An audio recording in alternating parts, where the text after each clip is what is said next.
Da-da-da.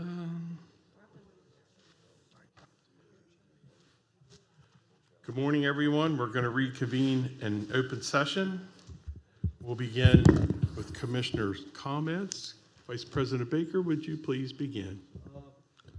Yes, good morning to everyone, and I know Ms. Greaves, Sarah's going to be giving us an update on the Fort Ritchie funds here shortly, and also maybe we could have Kirk or staff give us an update on the negotiations that are taking place up at Fort Ritchie. And I know some of it's closed session information, but I think a lot of it could be discussed in open session to see what's being requested of the county as far as involvement and responsibilities up at the fort once we do sell the property. I think that would be an important topic for the citizens to know as to what the county commissioners are considering and going to be doing up there. And with that concludes my comments. Mr. Kiefer, please continue. Absolutely. Happy Tuesday, everyone.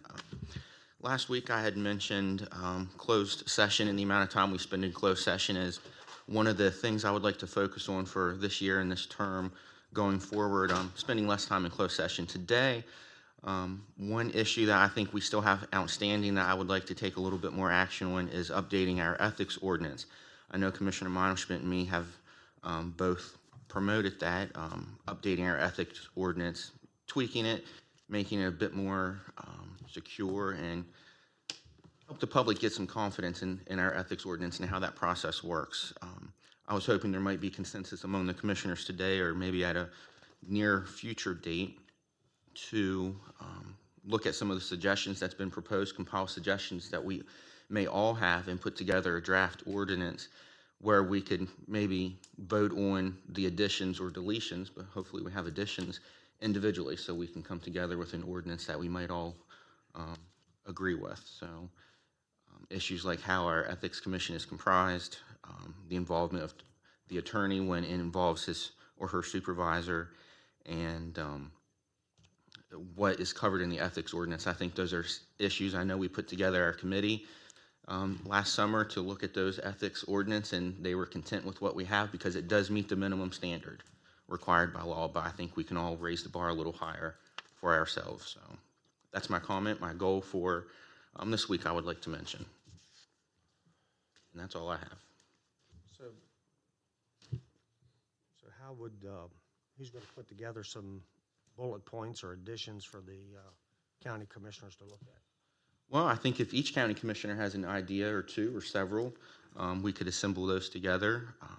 Maybe since this is something Commissioner Monschmidt and I have looked at, maybe we could help put together the draft proposal in consultation with our county attorney and present that to us for consideration during a future meeting. I'm definitely in line with that. Like I said, I think the commissioners should step away from appointing the people that could potentially look at them.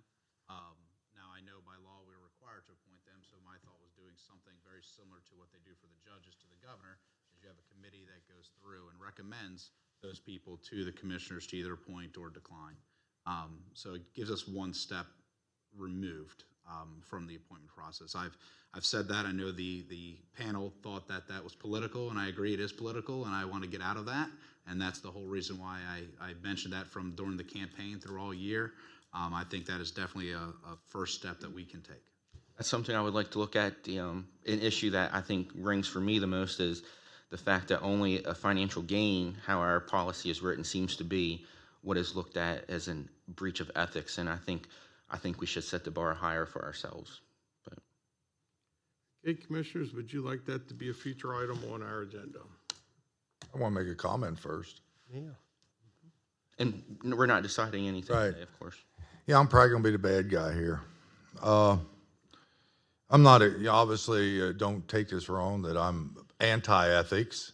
I've sold probably $200 million worth of $280 million worth of real estate in the last 20 years and numerous other businesses. We had a blue ribbon panel with a judge and some very, very high profile people in the community reviewed our ethics. They recommended no changes. Now, I know I'm going to get blowed up over this statement. I think ethics sort of speaks for itself. It'll come out.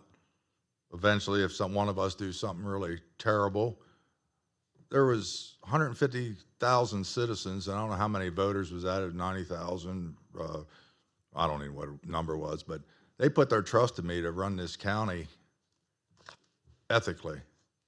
Again, 20 years in real estate, 20 years in other businesses, I have never been accused of ethics. So, do I think this is wrong? No. I think I'll go along with it if that's what they want to do. But why'd I waste my time with a committee spending all that time, and now I'm sort of disrespecting them that we didn't like their ethics determinations of our ethics policies. Seems like we're spinning our wheels and we should be working on something that would benefit the people I represent. And I know ethics is one of those things. It sounds like to me there's some personal motives here from the past years to try to straighten things out. We needed ethics. It should have been a few years back maybe. But anyway, moving on.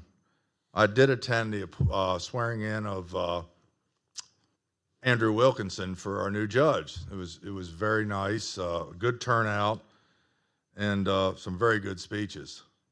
And then I wanted to compliment our county and leadership of Washington County. I went out and to the airport. I forget what day it was. Garrison's up there; he'll remember.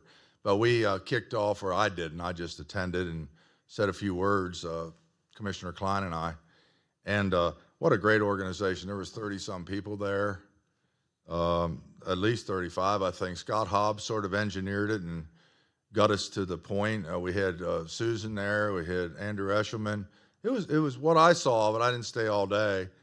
But what I followed up on, what I saw when I was there, it was great. I think we need more of that leadership in Washington County. That's something really important to keep things going. But anyway, I wanted to give a kudos and a shout out to that. I think that's it. Thank you, Randy. In regards to the ethics, looks like we appointed a panel of highly respected people, and the desired result by a few didn't happen, so now we're going to try to reestablish another panel to get desired results. That was a group of highly respected people who we assigned to review our ethics. But I agree with us reviewing it again. We might find something we could add. But again, we appointed a blue ribbon panel, highly respected people, and now we don't agree with them. It looks like there's political motivation or personal gain from changing the ethics. Next, I did attend the investiture of the swearing in of Randy Wilkinson. Had the opportunity for about 2 years to be Andrew Wilkinson. 2 years of him being here as a county attorney, and I found him to be an excellent choice to represent the people in the judicial system of Washington County. I also attended the swearing-in ceremony for the Community Fire Company District 12, formerly known as the Fairplay Fire Company. They've just ended the 3-year probation that they were put on due to the lawsuits that the county and Citizens Group won. It was I think Mr. Todd was up there at that event. It was very encouraging to see a community that rallied together to have so much success and bring that fire company back to life. Credit to Washington County, what they have done. Third, I did attend the Leadership Washington County Local Government Day for Washington County.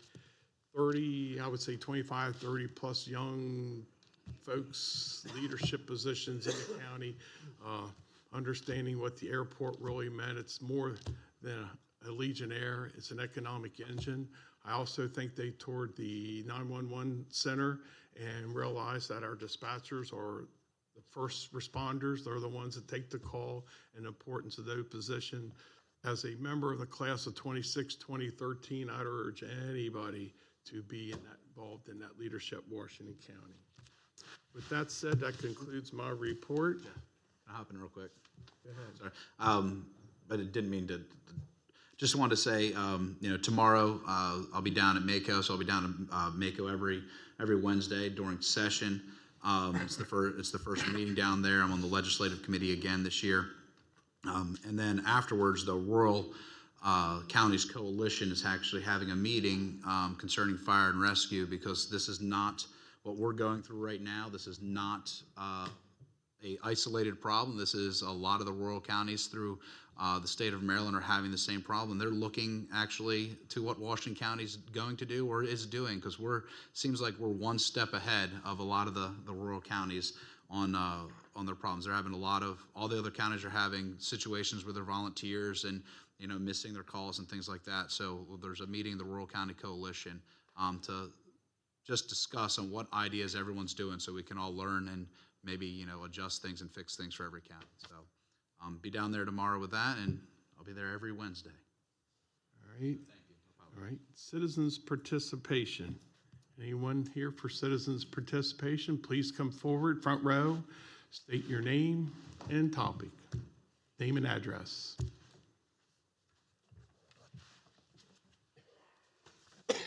Good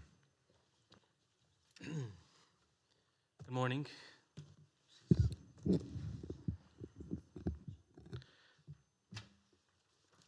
Good morning. I'm Michael Langer from the New Heights Industrial Park, formerly the Fairchild Complex at the Hagerstown Regional Airport.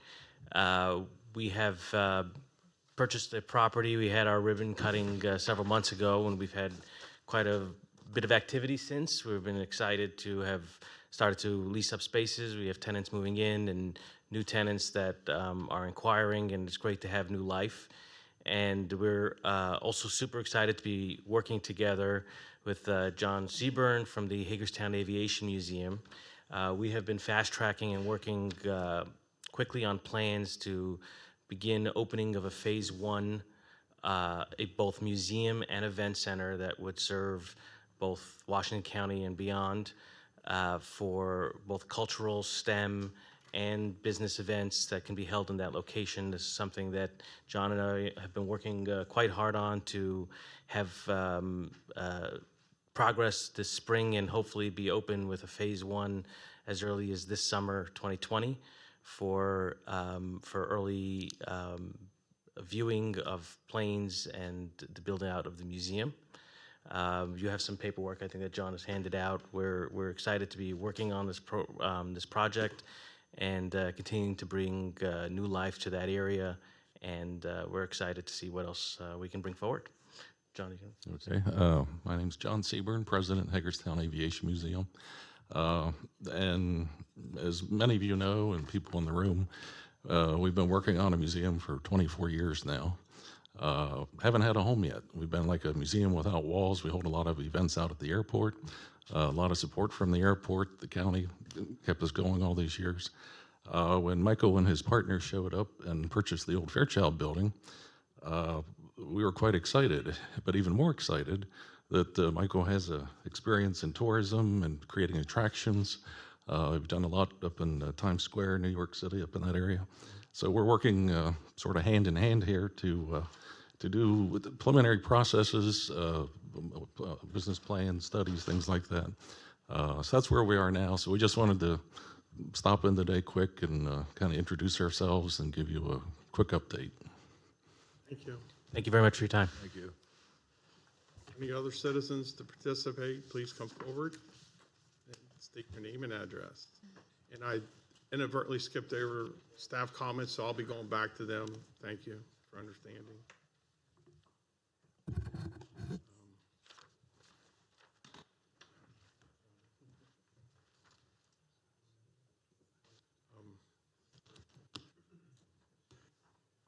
Before you begin, respectfully said, citizens' comments are 3 to 5 minutes. But if you so desire, want to come back and have a longer presentation, I'm not going to cut you off at 5 minutes.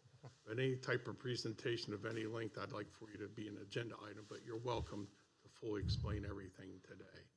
Okay? No problem. Yeah, thank you for your understanding Yep. on that. Sure thing. And please state your name, address, and subject. Hey, good morning.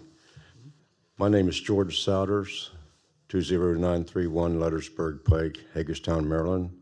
I'm president of the Lettersburg River Tanning Club. A couple years, and then to my right would be Scott Horning. Scott? So my address is 11522 Orange Blossom Court in Smithsburg.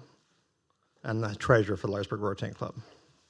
Scott also has the honor of being chairman of our building committee. And that's why we're here today, of course, is for our new community center that we're constructing at the Luttersburg Rotan Park.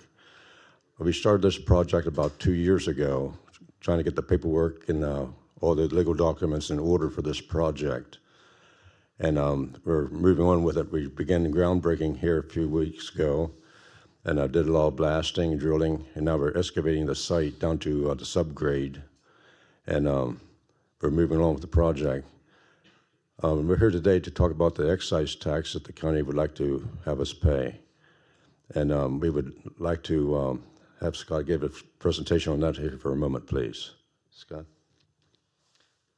Yeah, like George said, we met with you guys up in Clear Spring when you had a town hall meeting up there about 2 years ago, and you helped us to clarify some legal issues with our deed out there because we were interested in building a community center.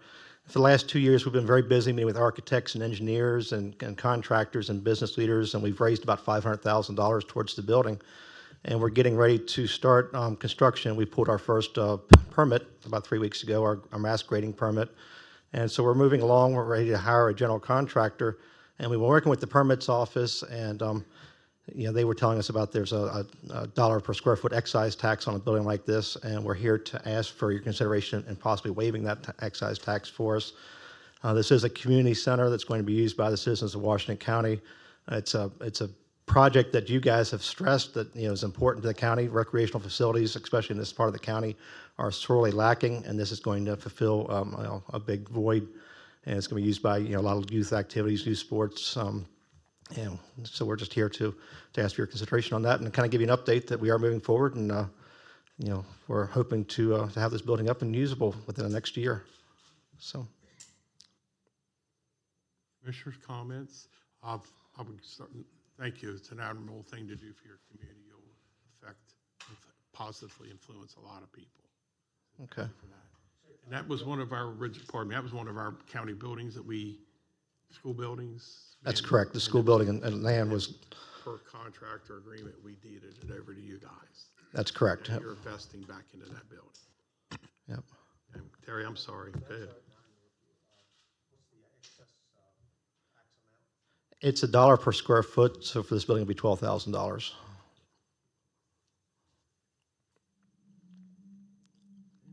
where would that money come from? Sarah? So really, We don't have any, it's not any money. They just don't, we wait. Yeah. don't we have to?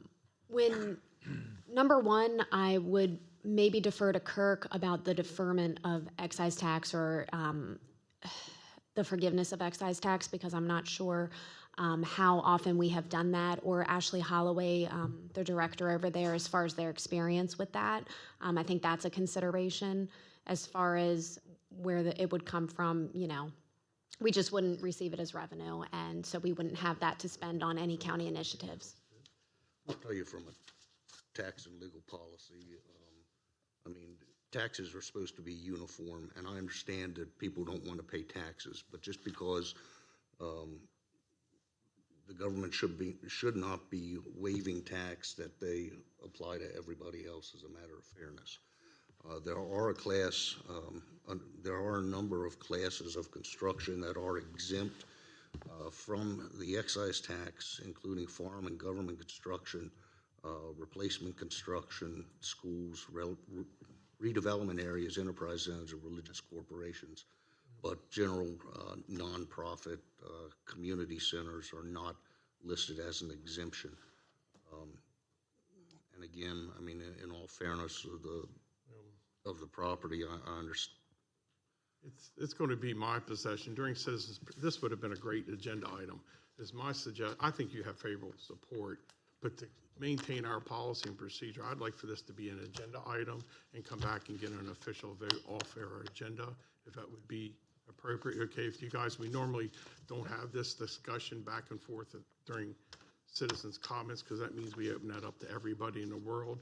So if you would be open to that, I'd encourage that. Would that be okay? Sure, we appreciate that. All right, let's get that back on the agenda as soon as. A comment, if we could. I like that idea, adding it back to the agenda. I'd like to know a little more about the project. It seems to me it maybe not for a community project, but some projects in our communities, we've given funds from our Commissioner Contingency Fund. So when this is brought back, could we have a balance of what's in that contingency fund to look at as a possibility of way to support it. And, you know, I would say Leitersburg, not one of our larger communities, you know, it's a populated area, but they don't have a municipality or a local government in their community to draw some Yeah, support I from. think it's, So I could, probably gives us a better idea and better way to support your call. Right, instead of waiving the fees. So we'll do that within the next week or so, the agendas. Is that okay, gentlemen? Sure. And sorry for me trying to call protocol on you. I want to be fair to now and anybody in the future. It's been a learning experience for us, believe me. We've been, But so, we admire your efforts, so thank Okay. you. okay, thank you. I'm going Thank to you go very back. much. Go ahead. I skipped over, did you want to say anything else, or? I just want to mention that we are a 501c3 organization, which makes us nonprofit, and the C3 is something that we made a special application to Internal Revenue Service Yeah, for. we have your contact information, so we'll contact you prior to being scheduled for convenience of dates and times. We appreciate it. Thank You're you. welcome. Excuse me, I'm going to go on to the next item then, if you're done. Sure. All right, Thank you. Thank you. I inadvertently skipped over county staff, so we'll go back to county staff and come back to commissioners or citizens' comments. So county staff, anyone here want to come forward? I just want to mention something briefly. Randy, you brought up that you and Jeff were out at the Leadership Washington County program. It was Local Government Day, and I just wanted to thank Scott and the county staff that pitched in to make that event worthwhile and educational for the Leadership Washington County participants. That And I forgot Rich Eichelberger, he's up there too. He was there speaking, so.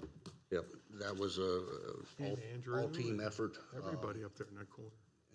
Yeah, including our folks at 80 West, our folks here at Business Development, Communications, and Emergency Services. So thank you all for doing that. Okay.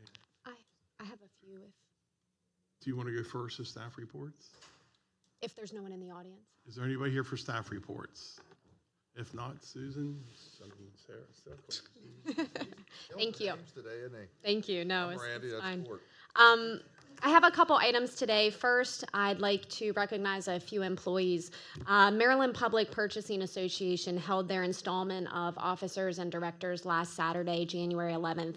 And out of the 6 officer positions, 2 of our own are fulfilling roles there. And so I just wanted maybe to ask Brandy and Rick to stand up real quickly for you. Rick has been elected as the vice president, and Brandy Noggle as the president of the Maryland Public Purchasing Association. So I just wanted to recognize them today. Very much. Thank you, guys. Thank you. Any other staff report amongst here or A couple addition? other things, yes. In response to Commissioner Baker's request for a recap on the Cascade Town Center Fund activity, I did want to report that revenues to date are around $14,000. Expenditures to date are around $380,000. Of that $380,000, the majority of it is related to wages and benefits, about $126,000 related to wages and benefits, and then $150,000 related to the appropriation to Fort Ritchie Community Center. The fund balance as of January 7th, 2020 is $525,000. Do you have any questions? What's approximately the monthly draw? It was around 70,000. It's been less this year because we've had less staff. As staff has turned over, it's not been replaced. So that is affecting that number a little bit, but you're welcome. Yeah, that was my question on staffing. I thought we had 2 employees up there. Andrew is here. Yes, we do have 2 employees, 2 full-time, right, Andrew? Yeah. Okay. We used to have 3, and and that's where some of the savings has come from. 126,000 for 2 employees, that doesn't seem possible. For 6 months out of the year? Mm-hmm. Yep, it's year-to-date as of July 1 through today, or January 7th. $250,000 a year in salaries. Yes. Okay, does that conclude your report? I have one other item. Commissioner Wagner requested last week some information on landfill NSF checks. So I just wanted to report, we did run a report for a year's time, and we did find that we had about 3,800 total for NSF checks. Of that 3,800, though, 2,600 was collectible. So we only had about 1,200 that was still outstanding. Thank you. You're welcome. And that concludes. Thank you so much for the time. Go Good information, Sarah. Thank you. Want to return back to any other staff reports? Anybody up there? No? Oh, Krista? I do. I would like the board, the Animal Control Authority of Washington County would like to make the following recommendations for appointments. They'd like to appoint Mr. Edward Worm to serve a first 3-year term through November 30th of 2022 as the veterinarian representative. Ashley Schweinhart to serve an unfulfilled term September 30th, 2020 as an alternate member. And they would also like to reappoint Travis Poole to serve a third 3-year term through November 30th of 2022. And with the appointment of Mr. Poole, they would like a vote for exception of the 2-term requirement of the policy PR 22. Commissioners, thoughts, comments? Motion? Make the motion as presented. Second. First and second. Any further discussion? All in favor, say aye. Aye. Opposed? 5-0. I also have the Washington County Public Golf Corporation would like to make the recommendation to appoint Mr. Richard Block to serve an unfulfilled term through December 31st of 2020. Commissioners, thoughts, comments, motion?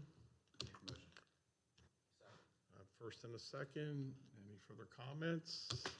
All in favor, say aye. Aye. Opposed? 5-0. Thank you. Thank you. That being the ending of staff comments, I'd like to return to citizens' participation. Anyone here for citizens' comments, please come forward. State your name and address, please. Good morning, President Klein, Vice President Hey, Baker, good and morning. Commissioners. My name is Tim Gargana. I'm with the Volunteer Fire Company of Halfway, 11,114 Lincoln Avenue in Hagerstown, Maryland. And my comments today are based on my personal opinion and not those of the fire company or any other organization. So as I was, once again, I'm back. I promised I would return, so I'm back. My comments today are based on my experiences over a cup of coffee today. I was sitting at my breakfast table drinking a cup of coffee, and I did some math, and I realized that I counted my years up experience in Washington County. I started in 1981 as a volunteer advanced life support provider. That's 39 years. I left the county for 20 years on air medical, came back, retired, came back. I'm back in the system again. It seems like the system hasn't moved much in 39 years. And that responsibility is ours and yours also. I do want to give you some updates, though. In the past year, the 8 EMS companies in the county have come together more than they have in 39 years. Agreements on billing, agreements on staffing, agreements on collective purchasing, things like that. So these companies are coming together. I also want to address briefly the emergency services fee, which I think there's some YouTube videos out there, especially President Klein, that saying that fee should happen. Unfortunately, this board did not put... You mean the fire tax? Type of Fire tax, emergency services fee, how we'd like to address it. That fee was not sent to the state delegation this year. However, taxes were raised. That poses a quandary. Those raised taxes open it up for possible acquisition by the Board of Education, our friends, county roads, infrastructure, things like that. That tax is not directed to fire and EMS. Emergency services fee would be. And maybe taxes could have been readjusted if that fee would have been instituted. I think we dropped the ball there. Also this afternoon or today, you're going to hear a presentation from Director Hayes about a plan. That plan is going to address firefighting in the loss of the SAFER grant, I think, to pick up the pieces from that and the reapplication thereof. I do want you to understand, though, and I think you do, that 80% of the emergency responses in Washington County are emergency medical responses. That system is still in a state of crisis. We talk about staffing. Behind me is my son. You heard from him at the Hagerstown Community College meeting. Why would young people like that, college educated, stay in our county to work? Is it because of salaries? We can't afford that right now with current funding. Is it because of the work schedule? The work schedule has changed. They can go to Frederick County, Montgomery County, Baltimore County. We need to encourage our young people that we train in our academies to stay in this county. It's your job and my job to do that. Also, we're going to hear a presentation involving the volunteer system. The volunteer system is great. I started in it. It made my career. The problem is, especially on the EMS side, the volunteer system is not with us anymore. You can do a snapshot of the staffing in current Washington County today. I'll bet you $1 to a Crumpy's Donut that there are no volunteers on those ambulances, period. It's just too much training, too much education. In my opinion, again, my personal opinion, those volunteer incentive dollars you'll hear for EMS are better spent to base up and support our system. Training, education, medical direction, quality assurance. The volunteer system on the EMS side, it's pretty much gone. So thank you for listening to me. I'm not going away. I'm here in the county, and I'll probably see you in one of your houses at some point in time. Thank you. Thank you for your input. You bet. Appreciate it. Continuing with citizens' participation, is there anyone else? And I want to thank Mr. Gargano for keeping his words in that 3 to 5 minute period. Are there any other citizens who would like to comment? Okay, seeing none, we'll continue on with our agenda. Contract award, aviation engineering services. Right on schedule.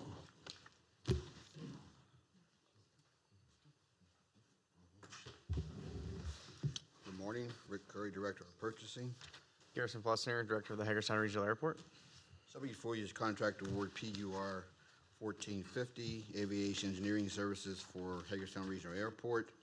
The recommended motion move to award the contract for on-call aviation engineering services at the Hagerstown Regional Airport to Airport Design Consultants Incorporated of Ellicott City, Maryland, in association with Bushy Fire Moore Architects, CJL Engineering, ACOM Technical Services, Hillis Carnes Engineering Associates Incorporated, Fox Associates Incorporated, Aurora Engineers, and Masnock and Associate Structural Engineers, with the contract agreement being contingent upon FAA approval.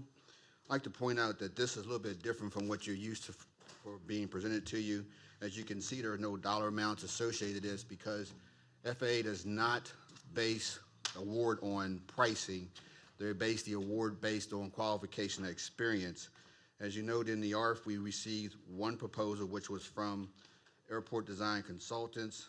The coordinated committee, having been experienced with, and the airport experience with Airport Design Consultants, is recommending that Airport Design Consultants be the on-call engineering for projects as needed. And also you can see a list of projects that, if were to come to fruition, would be the projects that would be submitted to this board for award and also submitted to FAA for funding.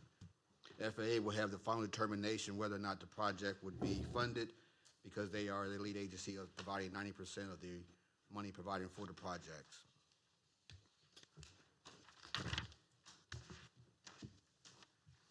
Commissioners, questions? comments?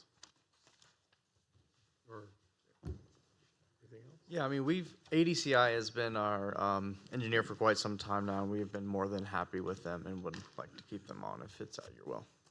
Motion to approve. Second. A first and a second. Is there any other comments? Hearing none, all in favor say aye. Aye, opposed? 5-0. Thank you very much. Thank you, gentlemen.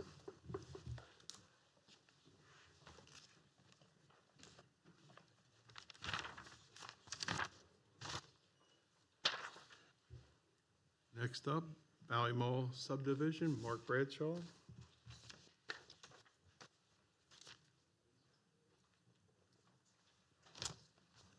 Good morning, Commissioners. I'm Mark Bradshaw, Division of Environmental Management. Good morning, Steve Sianovich with Fox and Associates. Steve approached me about a potential subdivision at the Valley Mall to get our thoughts on it prior to going through the formal submittal. It's currently where BJ's Brew House is located. It's that facility that also includes Verizon and Sleep Number. The Valley Mall that parcel associated with the Valley Mall is also connected to what used to be the Sears end of the mall. That was all one big lot with a panhandle connected to. The Valley Mall would like to subdivide off the BJ Brewhouse property and create a standalone lot. So Steve approached us and we reviewed it from a preliminary point of view, and the county has a policy dealing with water and sewer connections that require the sewer to have its own independent connection to the county sewer. Unfortunately, in 1972, when this was built, it is connected to the Valley Mall sewer system that is currently private. So that would create a conflict with our policies. So we reviewed the county reviewed that policy from 1972. Deputy Attorney Bright reviewed it. And like I said, it's been in effect since 1972, but based on the county attorney's interpretation, it was lacking liability and responsibility and maintenance of the common line that this would flow to prior to getting to us. So we reviewed everything, and our recommendation is to allow the subdivision to move forward with the condition that a supplemental agreement be prepared to more clearly define the maintenance and responsibilities of that commonly private line that the county does not own. That agreement would have to come through the county attorney's office for their review to make sure that the county's protected from liability and You're just responsibility. asking us for consensus to move forward to get an agreement for us to approve later. Is that what you're saying? No? One, we're deviating from the county policies. Of course, policies, you're the only authority that has that permission to allow a project to move beyond. What would the attorney be doing for us to review to vote on? The supplemental agreement associated with the maintenance and liability of that common section of line would be reviewed by the county attorney's office. Consensus is to move forward to the attorney's office, come back to review that to approve. How did this differ from what the planning commission reviewed with all the subdivisions out at the mall? In each of the three cases, the recent subdivisions, which included Olive Garden, Golden Corral, and Firestone, all of those properties or all those developments are relatively recent developments, mid-2000s, if my memory's correct. So this is the only one we're concerned with. It is, because the agreement that Mark spoke of was by and between Paul Ward companies, i.e. Montgomery Ward, and Valley Mall Associates, and it goes back 50 years, nearly 50 years. Because I know we didn't discuss that at planning, and this is just something we didn't discuss that sewer line. Those three parcels all have direct connection directly to the county sewer. They do not connect into the mall's private sewer system. I got you. That's what I So wanted they to didn't clarify. have to come for the exception of the policy. Thank you. I'm comfortable contingent on the contract of, that you guys were talking about with the sewer lines and maintenance and all that. I'm in favor, I think, of this too, pending some further review, but may I ask, I know the Valley Mall was really excited. I don't want to say really excited, but the Valley Mall was pleased to acquire all the property that's on their shopping center there in the last several years. What's necessitating the subdivision? Is that something we know? It's very similar to the subdivisions that occurred on Olive Garden, Golden Corral, and Firestone, where they looked at it, the Valley Mall looked at it as an opportunity to raise some capital by selling that to investors. For example, where the Noodles and Starbucks is, that was originally owned by Valley Mall, and I believe it was the fall of 2018, it was sold to an investment group in Mill Valley, California. And with the recent subdivision of Olive Garden, Golden Corral, and Firestone, we have seen some interest with similar investment groups looking to purchase those properties and effectively become the landlord of those businesses. Okay, so Priet, the owner of the Valley Mall, would they have say in how those businesses operate or which businesses go there? I guess in a sense, Maybe that's a question for Priet. Once they sell it, then as long as that new owner meets all the zoning and subdivision requirements, then I don't know how Preet would have any opportunity to comment on that. There are multiple reciprocal easement agreements that would apply to this lot if it's created. So Preet would still have an opportunity to make comment within the limits of what's contained in the REA or the reciprocal easement agreement. I think it's exciting to see some of the things that's happened at the Valley Mall over the years. Yeah, with malls across America are falling apart, and ours seems to be improving every year. So any other discussion, commissioners? I agree with the consensus, yeah. Consensus to move forward? All we need, Mr. All we're Downing? doing is making a zoning change here. We're not getting involved in any infrastructure, roads, water, sewer, or anything like that. No, the current zoning is PB, and we wouldn't, the use is consistent with the PB district, and we're not proposing to change any of the uses.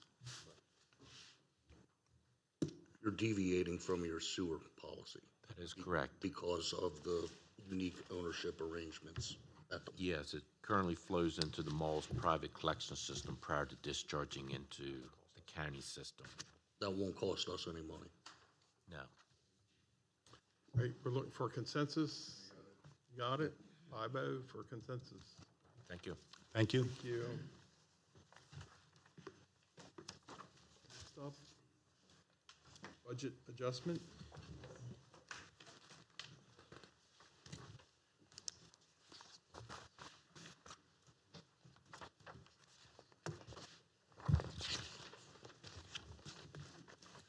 Good morning, Commissioners. Sarah Greaves, Chief Financial Officer. I have Andrew Eshelman with me, the Director of Public Works. We're here before you today to request approval of a budget adjustment of $39,000 for the newly acquired election board facility. In September of 2019, the Commissioners did approve the purchase and renovation of the building as the new home for the election board. We have to now establish a budget for some of the costs that we see coming in. The budget adjustment is for $39,000. That is an estimate. We have not received many costs to date, so hopefully we don't have to spend that much, and that does represent a half of a year, 9 months. Well, so far for the invoices received, about 3 or 4 months. Already. This budget represents 9 months of what the total year will be. Okay. So that number may increase for our fiscal year 2021 budget. That's just a heads up on that. But we do want to establish this budget to properly track and pay these expenditures that we see coming in.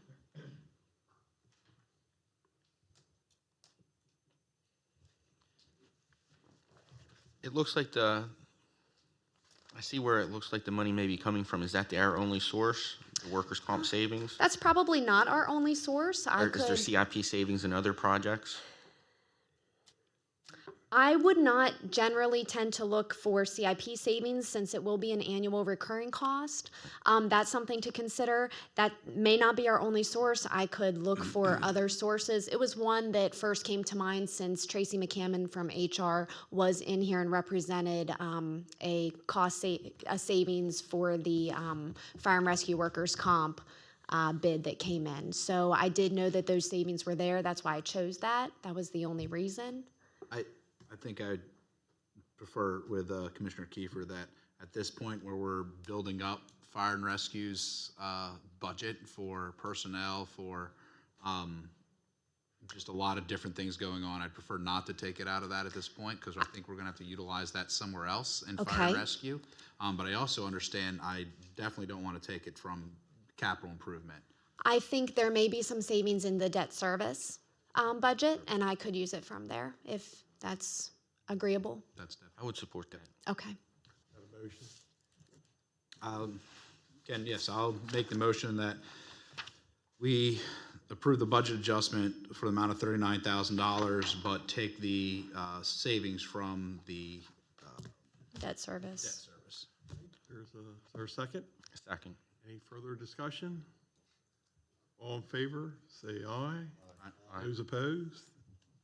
5-0. Thank very you. much. Thank you. All right.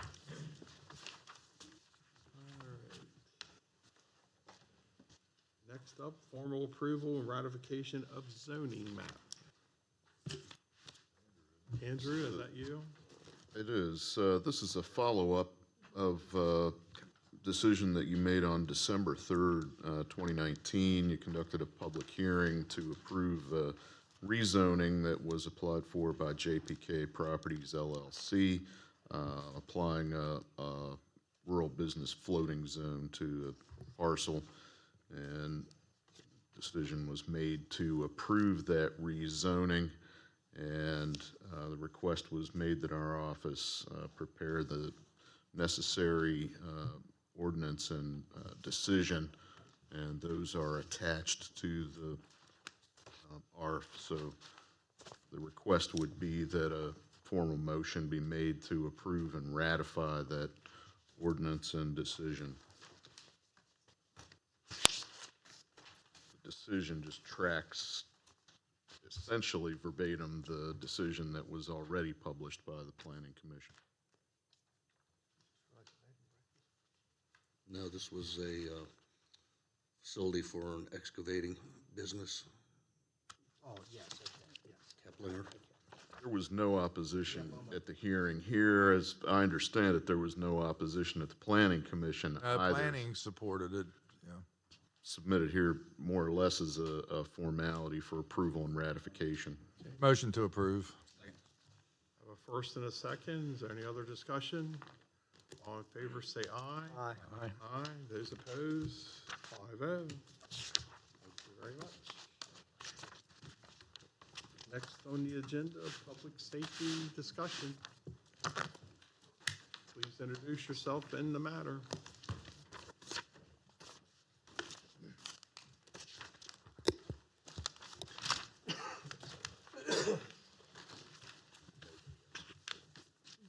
Good morning.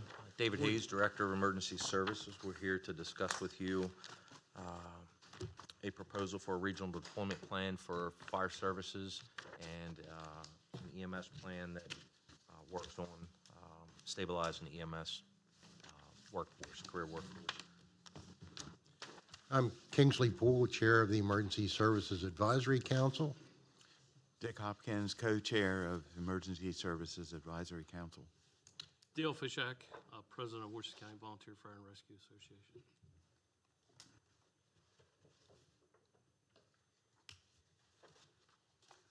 Okay, so as stated, we're here to discuss public safety, fire and EMS, and also to propose before you for consideration incentives that work to further solidify the volunteer workforce and the things that they're currently doing and hopefully move them forward. So the recommendation today is to consider a motion authorizing the Division of Emergency Services, otherwise known as DES, to move forward with final planning and implementation of a regional staffing plan with county firefighters deployed in 4 strategic locations. To further authorize DES to hire 3 firefighter paramedics from the FY20 budget and to submit application for a Staffing for Adequate Fire and Emergency Response Grant, otherwise known as SAFER, to hire 29 additional firefighters from the FY21 budget. A second motion is needed to authorize DES to formalize new EMOUs with the 8 independent EMS companies that will replace the previous 2009 MOU, which standardized company benefits, workers' comp, retirement, and wage plans for all staff employed by the 8 independent EMS companies. Your report in brief, DES recommends hiring 30 firefighters in total, 3 in FY20 and 27 in FY21 under the SAFER grant. This plan is executable in its entirety with or without the successful award of a SAFER grant, no later than FY23's budget cycle. Without the SAFER grant, the implementation process could still move forward. However, it would be slower with the hiring of 3 firefighters in FY20, potentially 12 additional firefighters in FY22, and the remaining 15 firefighters being hired in FY23 when the full post-SAFER grant budget funding becomes available. In event a SAFER grant were not successful, the BOCC could elect to expedite the future funding, making the time for execution of the plan the same with or without a successful SAFER grant. Your discussion, in short, the Division of Emergency Services recommends the following for implementation in FY20 and FY21. Complete the hiring of the volunteer coordinator as approved by the BOCC. Implement a regional staffing plan that includes placing firefighters in 4 strategically located fire stations throughout the county. This would include placing 3 firefighters per 24-hour shift at each of the selected locations. The plan is fully executable with or without a successful SAFER grant. Implement additional volunteer company staffing and fundraising incentives. Further work to investigate and implement a volunteer responder incentive or pay-per-call program. Complete the work with the 8 EMS companies in gaining additional value and efficiencies through collective purchasing of health insurance, workers' compensation, and retirement plans. This plan must address uniformity in benefits and wages across all providers in the 8 EMS companies. Develop a uniform wage scale that addresses wages across all corporation employees with processes for annual wage increases under BOCC involvement. Move towards a single source billing model to minimize associated costs and maximize net returns. And last, work with the WCVFRA and its member companies for development of additional volunteer incentive programs. It is also recognized that concerns exist from the local fire and EMS departments, the BOCC, as well as some local residents and businesses within local communities with the move of DES, firefighter paramedic, from the Roarsville Fire Station to Sharpsburg, and the remoteness of the Hancock areas, which creates difficulty in coverage options. In consideration of these concerns, the DS would consider hiring 6 additional firefighters, or 36 in total, 3 to address the concerns in Roarsville and 3 to address the concerns in the Hancock areas. This addition will add capacity within the regional staffing plan to address the southern and western area concerns. This move would be included in the planned SAFER grant applications.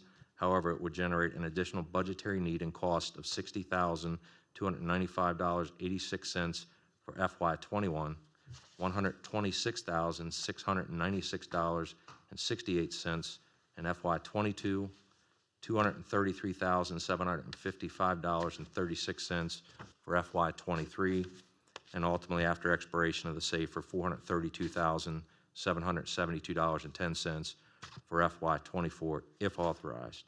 In the event the SAFER grant was not awarded, the cost to add this option would be $432,000, $772.10 in FY21 and beyond. Again, your fiscal impact for fire, FY20, $444,934.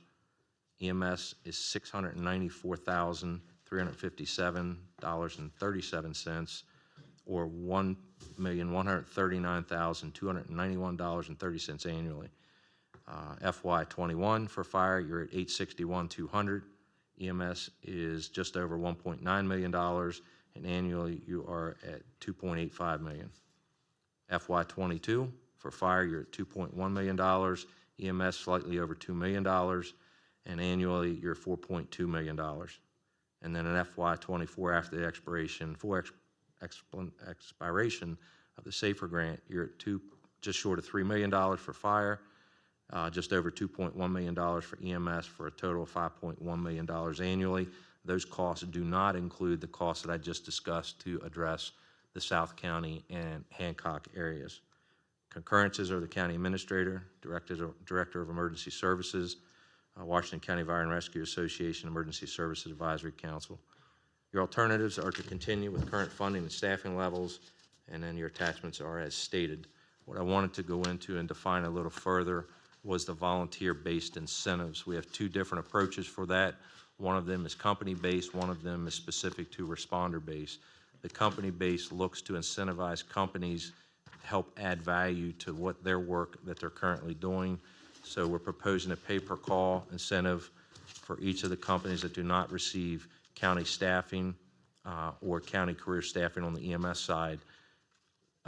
And we're proposing incentivizing that call at $20 per call times the number of calls that they run annually, modified by any call that is reported as understaffed, which means less than 3 people. We're also proposing incentivizing their fundraising efforts at 15%. So for each $100 that a company raises through physical activity, they would get an additional $10.50 and so on.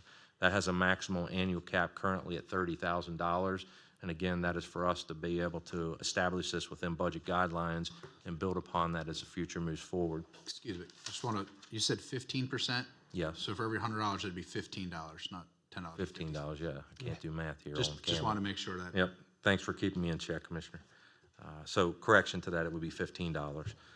And those numbers are controllable, and that if we see a desired effect, that 15% could be another number in future budgets, and the same way with the per call dollar. All of this is geared at trying to make the workload of the volunteer companies somewhat easier to meet their financial demands going forward. So we're also proposing the commissioners consider taking the current $25,000 firefighter subsidy that was brought forward in 2015 and considering that a permanent allocation adjustment to the general allocation, which would bring their annual $48,000 annual allocation to $73,000. And in this plan, we would create a new firefighter subsidy of $21,000 that would go to departments that are physically applying corporation career staffing. And that would be in a plan that would come away when the county put additional staffing in each of those stations on a more permanent basis. And really, there's some of the companies that have used that $25,000 and is now part of their operating budget. And their stated concern would be that would cause a financial hardship if we were to withdraw that $25,000 at such time we put career staffing into their station. In my opinion, that cleans it up. It makes a strong position to make a modification from the $48,000 general allocation and brings that up. The second side of volunteer incentives, and this was missed in the online version of the ARF, but it is a volunteer personnel-based incentive, which is, again, a pay-per-call. We took information that we have out of LoSAP that was given by the Volunteer Fire and Rescue Association and recognized that we would subtract the first 40 calls that an individual run in lieu of the LoSAP program. We can't commingle those programs. So if we take the first 40 calls off of that, that's the max number of response calls that you can claim in LoSAP. So any call above that, we're proposing incentivizing the volunteers' contribution by $1 as defined in a legend at the end of that. And I'll read through that real quick just so that we can get that on record. That is proposed that for an ESS responder or fire police, so ESS is our area unit rehab group that don't necessarily have to have certification to provide those services. We did not want to dismiss their contribution. We have a $4 per call incentive proposed for that. If you're a firefighter 1 or EMT, which is the base level of both of those services, it's at $5. If you're a firefighter 1 with EMR or EMT, it's $6. Firefighter 2 is $7. Firefighter 2 with EMR or EMT is $8. And then if you're a lieutenant or a captain in the station, we add $1 to that value. And if you're a chief officer, we add $2. And again, if you're a paramedic, we add $1 to that value. And all of this is meant to recognize the work that the volunteers are already doing and hopefully incentivize additional contribution moving forward in the future.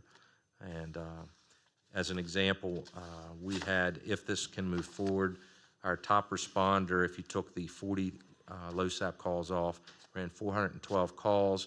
We have that person listed at about a firefighter 2. That would have given an incentive, an annual incentive of $2,884 to that responder, which is a decent amount of incentive. We recognize it's above the $500 threshold where it would need to be 1099. We're going to work forward in how we'll deliver that 1099 obligation. And again, we'll make sure that it's clearly articulated in the policy that drives this, that is a tax obligation on behalf of the recipient. I want to preface this, that this is something that's done out west and in some of the northern states in the country. So we don't know why it isn't existing in Maryland at this point anywhere else that we know of. What we're going to do is engage the county administrator / county attorney to make sure that legally we do not violate any laws. When I read online, the information we have is the only thing I can see that it implies to it is the FLSA regulation that says we cannot incentivize a volunteer more than 20% of a like-kind employee, full-time employee. So for us, that's $80,000 with benefits. We believe we can incentivize up to $16,000 to $18,000. This threshold is well below that. So, Dave, I have a question here, and this is something that we've talked about a little bit already. Looking at the map, the response time in the far western part of the county isn't even listed in the legend of the map. Right. And I've also heard from some folks in the southern part of the county, they're concerned that maybe their response times are being reduced as well. Can you just convince me how you have a solution for that? Yeah. Because So- it's not represented in the map. Yes, correct. And we didn't change the original deployment map that had been distributed intentionally here today to make sure we could bring that in as a conversation. But in the ARF, we identified costs that would be associated with an effort to try to put some type of defined staffing into both of those regions. So what we would propose for the commissioners to consider here is allowing us to leave the 1812 paramedic in Roarsville. That's a service that's been there for just about 10 years, and hire 3 additional firefighters to replace them at Sharpsburg Fire. It doesn't detrimentally affect the Sharpsburg deployment model because we do have ambulance service and paramedic service right next to the fire station there. Likewise, we've known all along that the Hancock area is a peninsula out there by itself and needs some consideration at some point in time for staffing. We would propose the same scenario there, to hire 3 additional, which will put capacity in the grant to allow us to put staffing out there. Now, I know there's some conversation about whether it should be driver only or not, but there's going to be days we're going to have extra staffing because of Kelly relief positions that we can likely assign that person out there. And I spoke to the fire chief in Hancock, and his intention is to continue their efforts with corporation staffing. So we haven't gotten through all of the details of how to try to get closer to 2 or 3 people there, but we believe that there's a real possibility most of the time we can have 2, if not 3 people out there in Hancock. So that is the secondary part you saw just above the fiscal impact. If you had another map today, Hancock would be covered like South County. Yeah, you would just take the same thing and draw the circles around Hancock, and you'd see the same scenario. The difference is we're not putting 3 defined 24-hour career staff there. I want to be clear about that it's not a full regional station according to the other 4. We're proposing to add 1 firefighter 24 hours a day, which would take 3 in our regional grant approach. And those are the financial numbers I gave you in the ARF, the additional money, the 400,000+ that would have to be in consideration after the grant expires to go to that. The financial analysis of all this without those additions is throughout the years there would have to be some consideration for additional funding because with the volunteer incentives and with this regional plan, at the end of 5 years, we will have spent $157,000 more than that allocated budget for fire, and then EMS, I believe, is $215,000. I also want to caveat that the fire side had a 2.5 modifier annually for an increase in funding formulas, but that did not get put into the EMS when we allocated those budgetary numbers. So if that 2.5 modifier was in there, with that 2.5 modifier in there, we missed that budget by about $215,000. On the EMS side of things, and again, following the direction and concerns that we've heard throughout, we're proposing, as we stated in the ARF, solidifying the corporation employment model and providing additional dollars and cents to the tune of just short of $1.8 million to EMS, and that's on top of the $2 million that's already provided in EMS subsidies.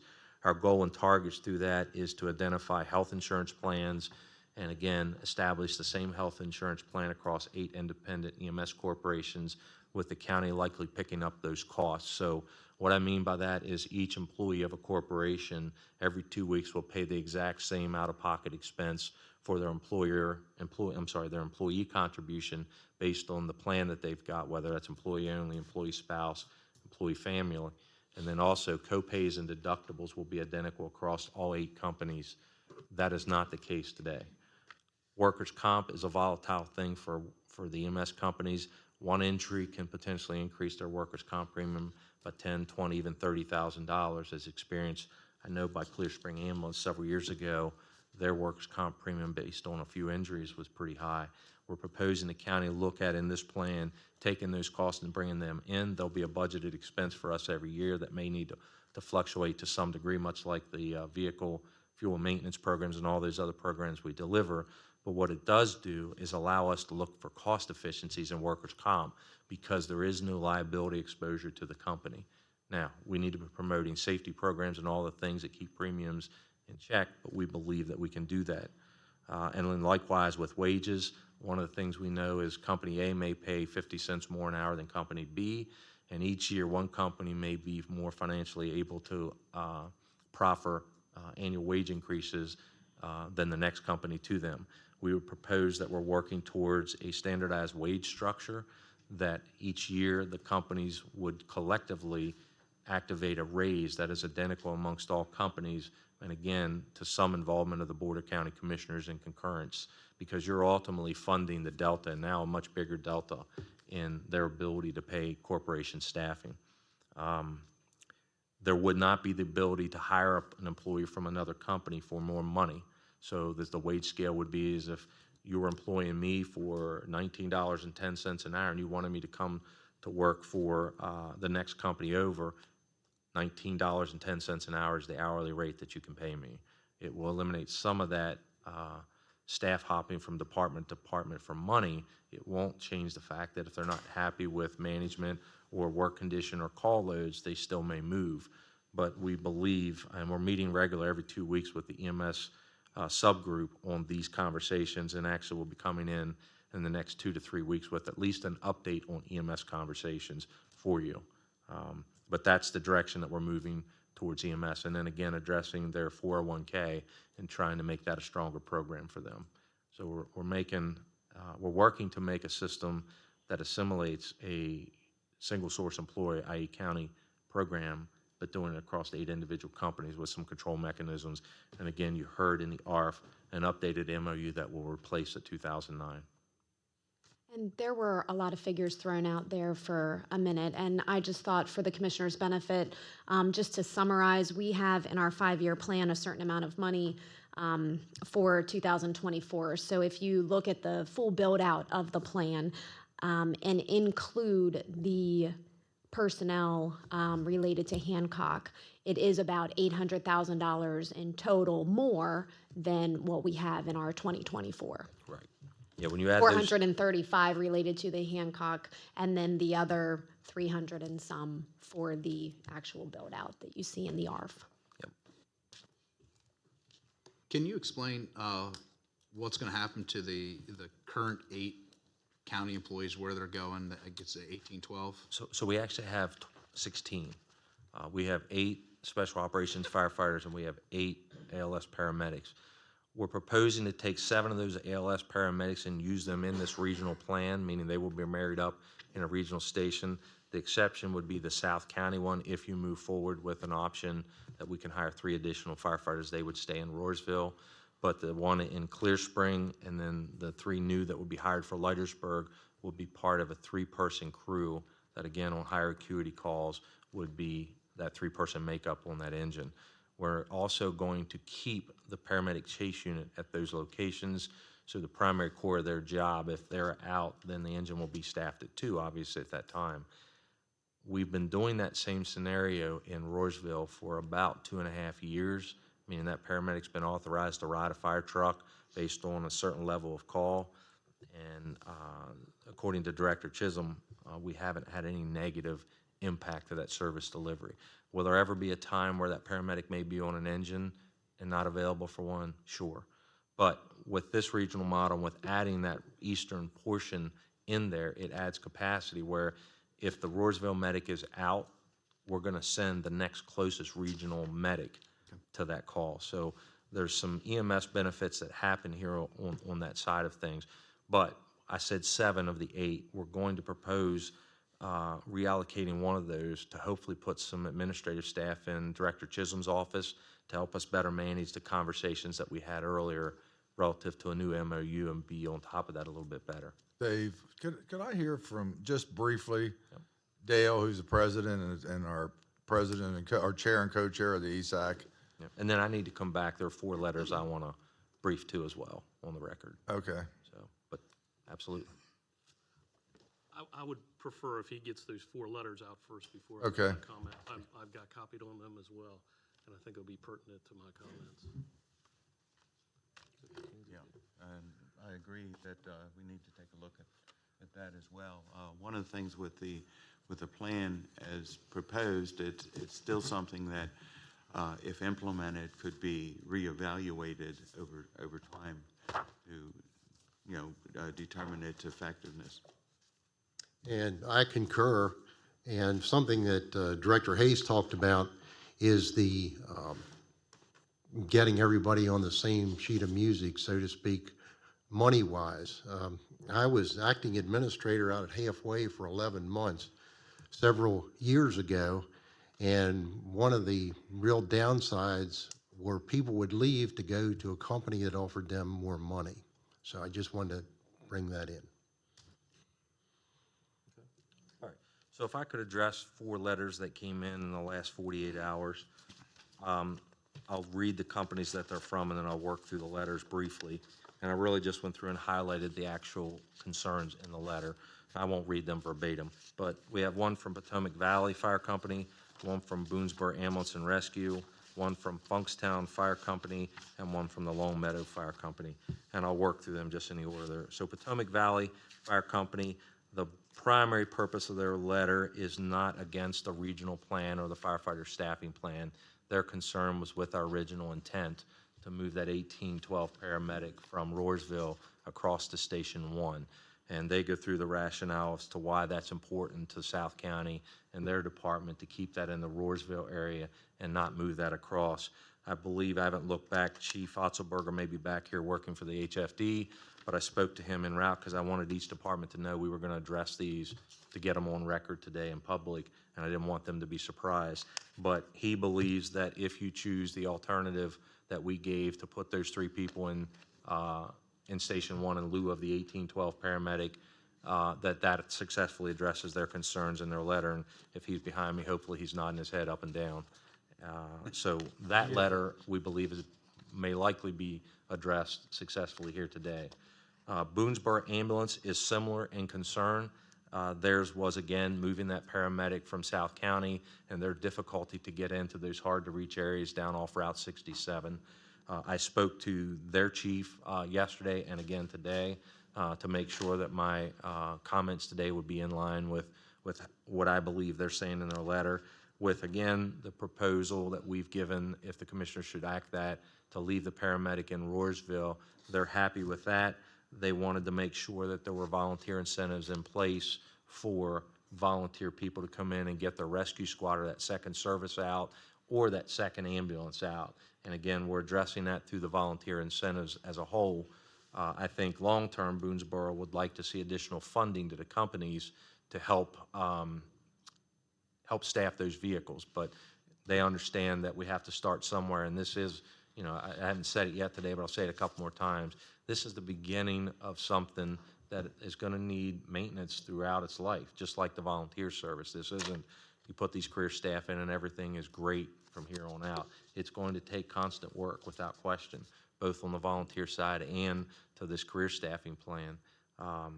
So that's Boonesboro's concerns in whole.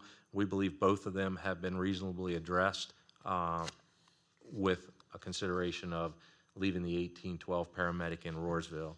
The next 2, Funkstowns, they have about 10 issues. I'll stay with the main topic with that. Their one issue is the deployment model location for Company 1, Company 2, Company 4, and Company 9 did not reflect the more populated areas where most of the calls are located. And then again, why is more than half of their response circle in other jurisdictions and states? And I'll answer that. I'd like to answer that one because I think that's probably the most significant conversation. So our response portfolio is based on, in theory, time and distance because it matters. I fundamentally disagree that population density and call volumes in the first iteration of a regional plan is what should have drove these locations.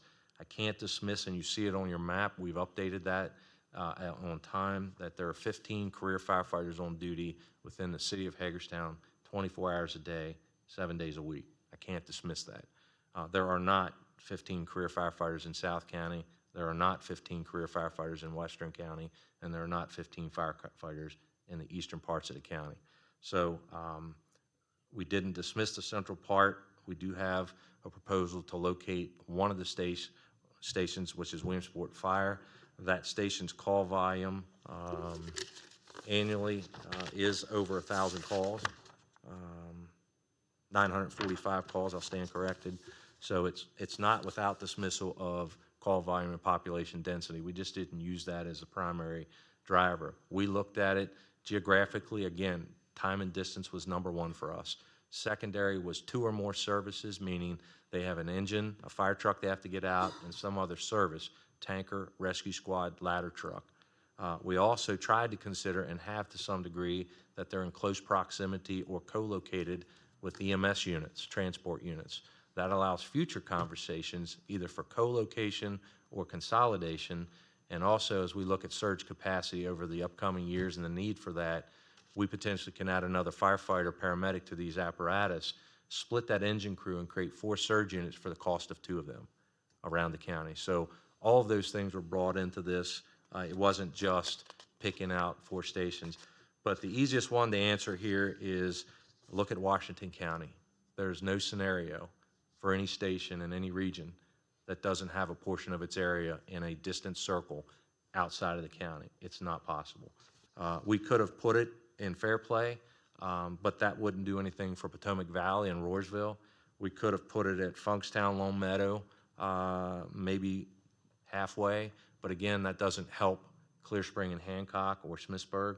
So without brick and mortar, meaning building new fire stations, it's very difficult to use population density and create strategy that's different than what we have in current fire stations. And I'm not supportive right now because of the other critical needs that we have to build fire stations. I'm not saying in the future that's not a need, but in today we have fire stations, we have stuff, we have buildings. Our goal was to try to use that. Likewise, in South County and Western County, the road infrastructure dictates where a station could potentially be in its impact. So if you wanted to look at South County, if I was to tell you I need $3 million to build a fire station in Keedysville, 1 station could serve South County within reasonable expectations. But we don't have a fire station in Keedysville, nor do we have an additional $3 million to construct that. The same could be true out west if you could build a fire station in Pectonville. It likely could support Clear Spring and Hancock, but we don't have that today. That would take, those 2 scenarios would take $6 million for which we don't have allocated a program. That's some long-term strategic planning that needs to come. But again, we are at a crisis at this point where we have to put something out there to make a difference in everyday life for these volunteer firefighter and EMS workers. And our proposal is, as you see it today, we think that this meets that need. I know it's a long story, but hopefully it got us there. Yes, I just wanted to get those letters on record. If I could just take a few minutes to introduce myself, since it's the first time I've appeared before the board, if you would grant me that time, appreciate that. I'm new president of Fire and Rescue Association, 14 days in office. I've got 30 years in the system as a volunteer. My career platform's been from firefighter to a career fire chief of a combination system. Been an HR director for 5 years of my life, and then I came back to the fire service and started at the bottom, and now I'm deputy fire marshal on the career side. A year ago, I came out of the office of fire chief in Smithsburg, so I do understand what's going on in the putting the boots on the street and out there on the active operations today. So with that, I would like to commend Director Hayes and his staff on the work they've done on coming up with a model to present to you. I'd like to commend you on being eagerly to listen to what are the needs of the fire and EMS folks today. I have to represent each company in my position, so what I say is not totally my opinion. It's the opinion of the group. It's the consensus as we move forward. So you've heard some concerns that's come out in the letters that were presented today. I've also had some email concerns, so we'll go through those along with phone call concerns. Nobody is opposed to that there is a need for staffing. Nobody is opposed that there needs to be moved forward. I guess somebody wants to get something entered right away. That nobody needs to move forward, doesn't need to move forward in getting help to both fire and EMS. Concerns are, I'll start with the EMS side, and I just spoke recently. As a matter of fact, we spoke all the way in here with the chair of the EMS committee that 6 months ago we were looking at putting EMS staffing in place and doing a transfer and hiring EMS. Today we're looking at a different model. That model is supporting the EMS companies with giving them more dollars in their pocket as you take over the health care benefits, the worker comp benefits, So the in-kind things that make everything a level playing field. However, that is probably just a short-term solution to the issue. That is not going to solidify staffing as we look into the future. We know that it's hard to hire people. We know that there's a shortage of paramedics to fill those slots, and it's a very competitive field. You can go to a neighboring jurisdiction, make more money, and we look at that no matter what position you're going to hire. It could be the guy that's driving the dump truck at Rhodes. You know, you could go somewhere else and make more money. So that's always an issue. But we got to find a way to keep them here and to enhance bringing them here. And when you work for a corporation, it's a little more scary. That's one corporation that if they fail, you're out of a position. So when you're looking at it, if you go to work for the government, i.e. you, it's a more solid, solidified position. So once again, I commend you for the work, and I commend you for looking at ways to make an immediate solve to that. But I think we need to take the discussion farther and look more down the road and get a more stabilized system. We heard earlier that 80% of the calls are EMS based. My figures say 87%, so we're somewhere in there. So we need to look at ways to solve that as we move forward. On the fire plan, once again, everybody is in agreement that there is a staffing issue and we need to address that, and we have come to the table and asked for help in the previous. So you've answered that. However, we have some concerns with the way it's laid out, and we have some concerns with the way the model was developed. We can't disregard the time and distance, but we also can't disregard the discussion of population drives costs, population density. So we have heard both at the ESAC level and comments to me, and in some of the letters that you have received, that there are computer programs out there that could help us better identify that, and I think that would be some money wise spent in the future. When I look at the funding incentives, I see some concern, the concern that really comes to light, and I know that the discussions has happened between the 4 companies that are going to receive the personnel, but there is nothing in black and white that shows that there's a compensation for the extra wear and tear on their stations, extra wear and tear on their apparatus, the supplies that are going to be expended in those stations. Nowhere do I see that in the subsidy model.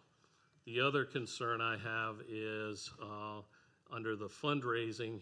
When it was presented at the ESAC level, it was told that one of the things that aren't going to be able to be utilized is fundraising dollars, i.e. fund mailers, as their calculations for the funds they receive. And I think if we're going to incentivize something, we need to look at the totality of that realm. And also, when you look at the fundraising, I think it's not an easy playing field. There are companies that do not have bingo halls, do not have the facilities to make a big fundraiser.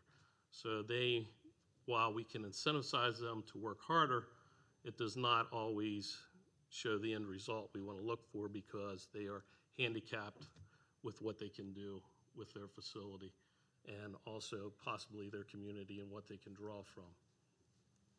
I think as we look forward, there needs to be some more volunteer input from the association level and corporations. I do know that they came before us in November with a proposal. It was a short-term proposal that was given to us and asked for everybody to appear within like a 24, 48-hour notice, I believe. And we came through, saw a proposal. It has laid there for a couple months, and he's come back and talked. When I say he, I mean Director Hayes. However, the association took no official vote on it. So we do not have an official opinion that I can present to you. And that may be that we didn't ask for a vote. I'm not sure how I would read that, but I think we should ask for a vote. And also, as I look down through the proposal, there's a couple things that you're asking for in the future. And one of them that really concerns me is the hiring of the volunteer coordinator position. I know that there was no input from the volunteers on that and the association. And while you are the authority to hire that position, I would think if we were going to have a good working relationship, we should have some seat at the table and have some discussions of what we would like to see that position do, and also agree with that with you. So once again, not that we are opposed to a staffing plan, not that we don't support moving forward to do something with a staffing plan. I think there's a lot of work to be done in the future, and I think there's a lot of the questions that remain answered need to be answered as we move forward. And I don't think any of this is new information that hasn't been heard in one of the settings that we all have sat on and appeared at in meetings or discussions.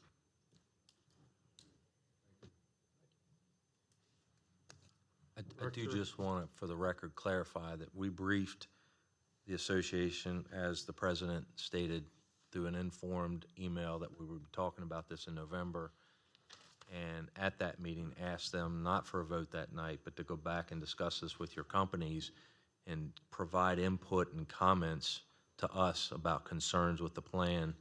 Up until 48 hours ago, we got no written conversation or correspondence from any volunteer company and or the association with concerns. And we briefed in December again, and no verbal, and I think at least one commissioner was there, no verbal concerns at that point, and for almost the next month, still no verbal concerns. So a little disappointed. We're 48 hours from a commissioners meeting with letters being sent.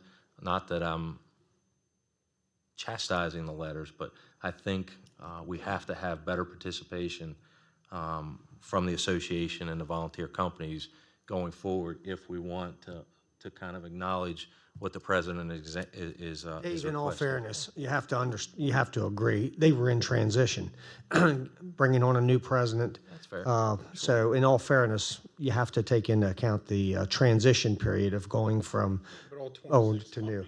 I understand that, Jeff.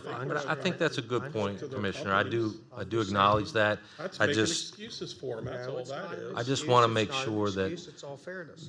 I just wanted to make sure it was on record that we did seek input from the companies. And again, timing is somewhat of an issue here, especially if there's going to be a safer grant application moving forward. And again, I welcome the input. It's not a chastise of them taking issues. I just Dave, would let me like give my 3-minute speech, and then everybody know where I'm at.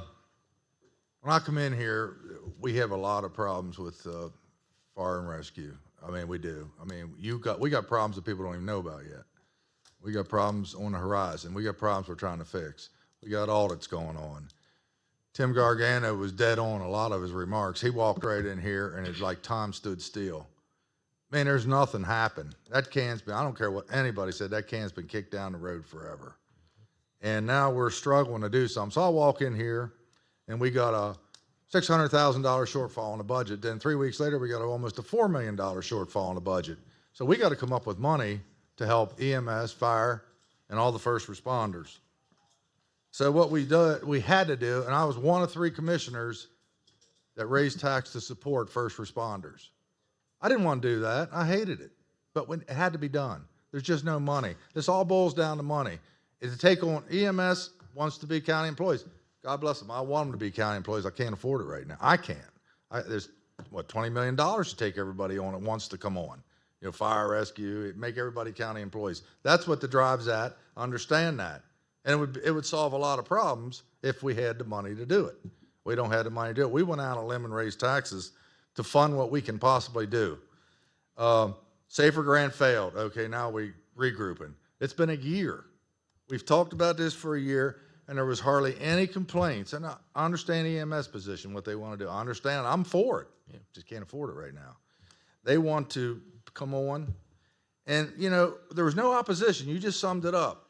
I sat at every ESAC meeting, and everybody was okay. We've explained this and whatever it is 100 times. And Dale, there is a transition, so I apologize. I know what you walked into. I think I know anyway. So there was no opposition. And then all of a sudden, the last ESAC meeting, a couple people, one person voiced opinion. Well, I don't like this, I don't like this, I don't like this. Well, good night, 11th hour. You know, this has been a year. You know, we need to get something started.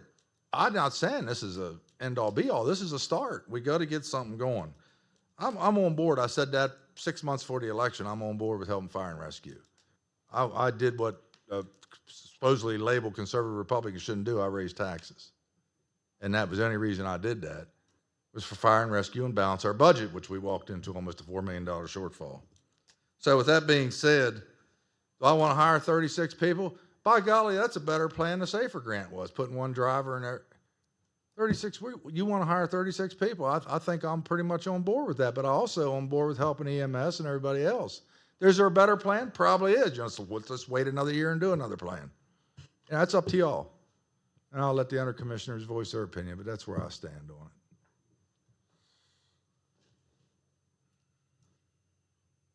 Well, I don't want to offer another excuse, but also I think this may have prompted a flurry of discussions when it actually came out on the agenda item, and that was made public on Thursday, Friday, whenever that comes out. Thursday. So I think that may have prompted some. And nobody more knew about it for a conversation. year. I'm surprised y'all didn't know about it. We were talking about it. No, that's a little unfair, Randy. I think what I'm saying is that's when people realized, okay, this is finally going to be discussed on this date. That's why the questions, I think, came out so hurriedly. And I'm okay with receiving comment before our meeting starts even. I mean, let anyone comment who wants to comment. They're a citizen of the county. Let them. The general direction, yeah, there's things maybe to work out. I think the general direction is fine. One thing that really just I'm seeing, and I'm trying to read in the ARF, and maybe our CFO or Dave, you can help answer. Anytime like South County or Hancock is mentioned, it's in parentheses. It doesn't seem to be part of any motion. We would request.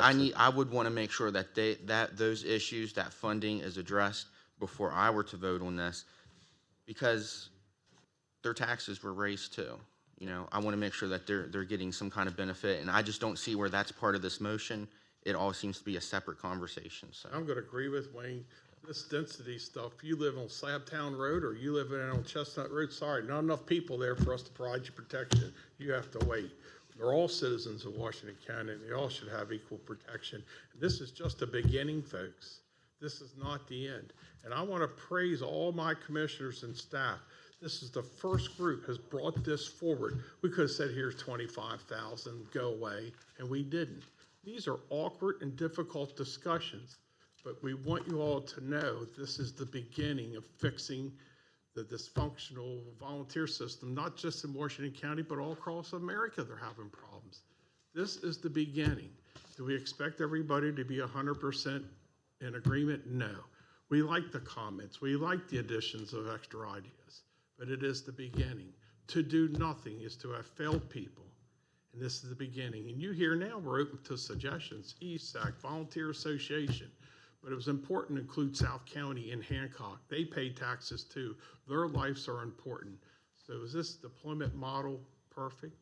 It's a work in progress. I think you'll hear every commissioner here agree that the volunteers and EMS are all important to us, but we can't solve it at one time, but we're working on it.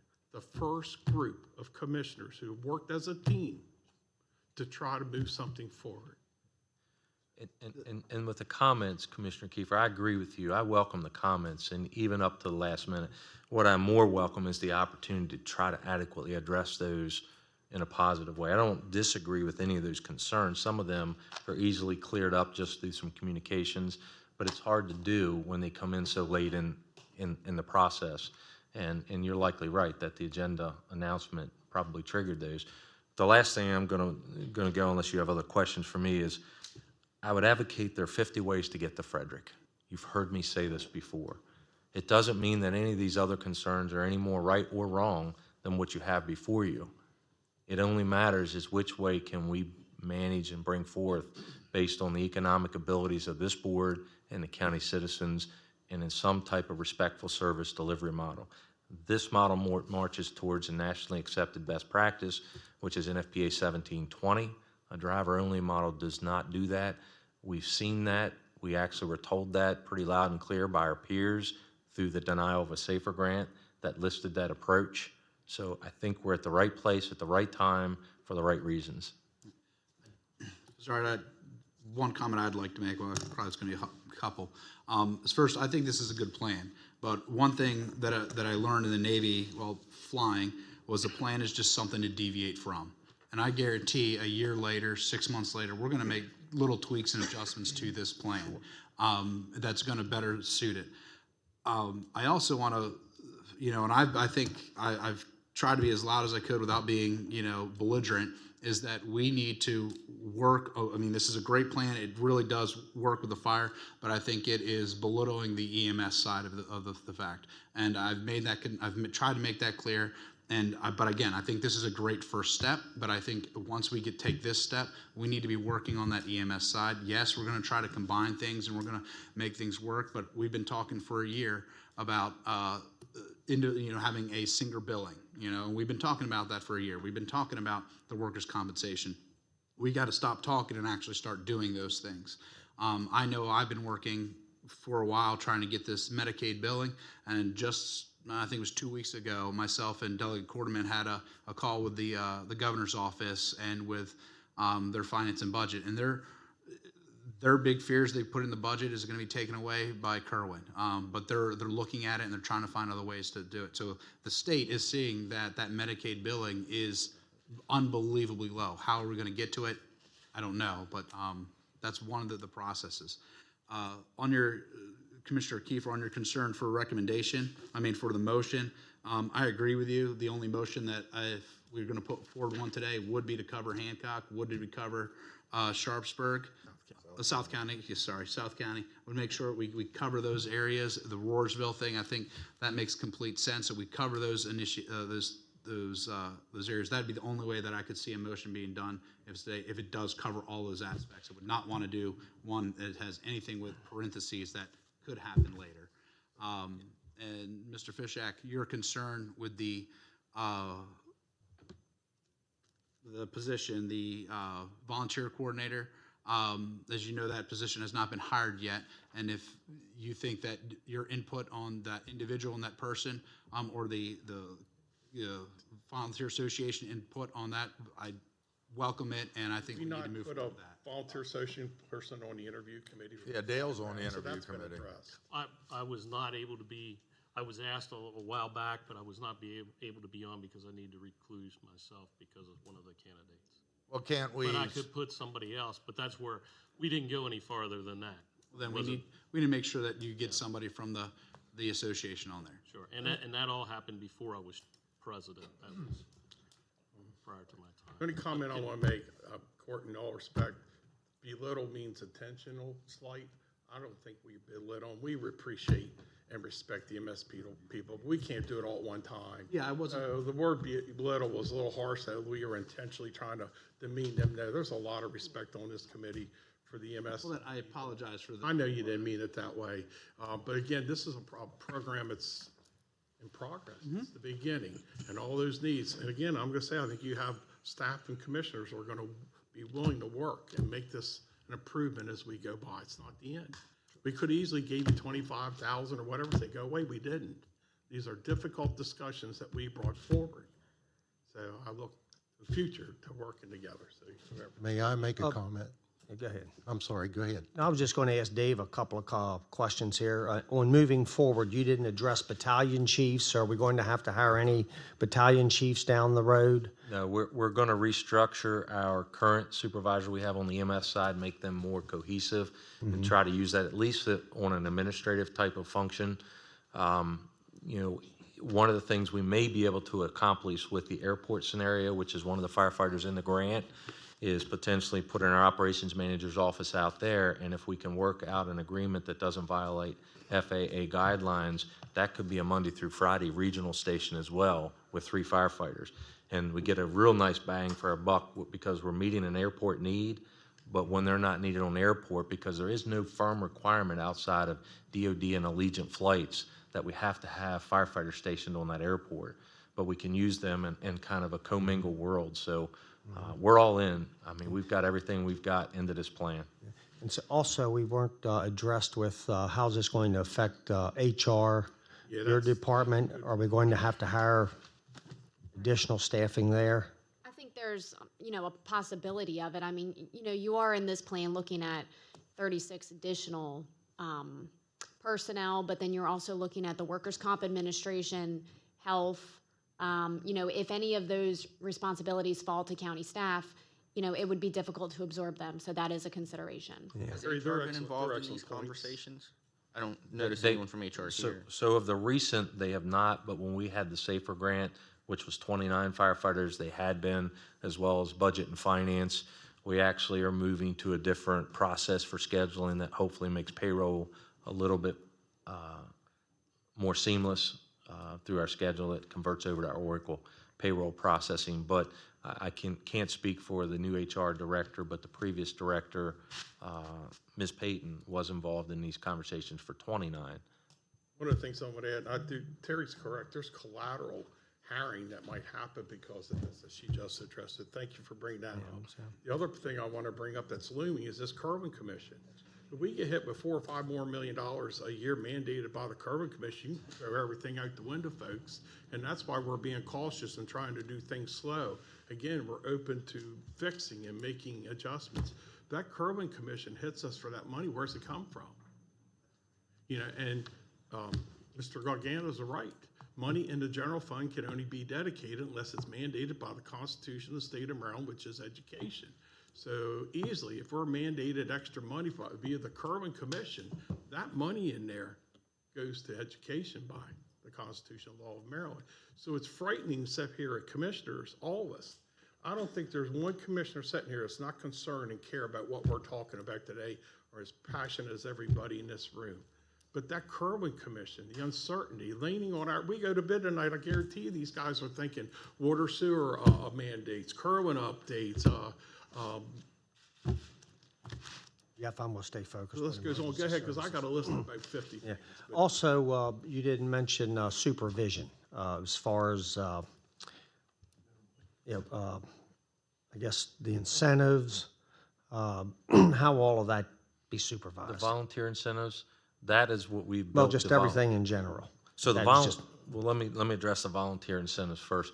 That is a program we intend on putting to the volunteer coordinator to provide oversight with obviously some direction and input from budget and finance and where it would be applicable HR. But that's where we're going to handle those volunteer incentives from.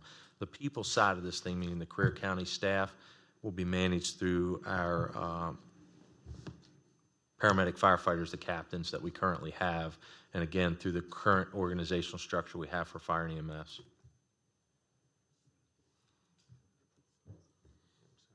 And again, I'm in much support of everything that's being presented here today. I do have a couple of concerns on the hiring in the future.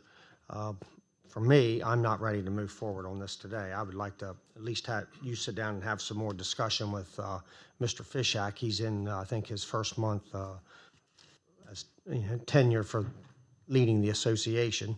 And I know some of the commissioners aren't going to want to put this off any longer, but for me personally, I think there's some things that because you provided me with a tremendous amount of information here today.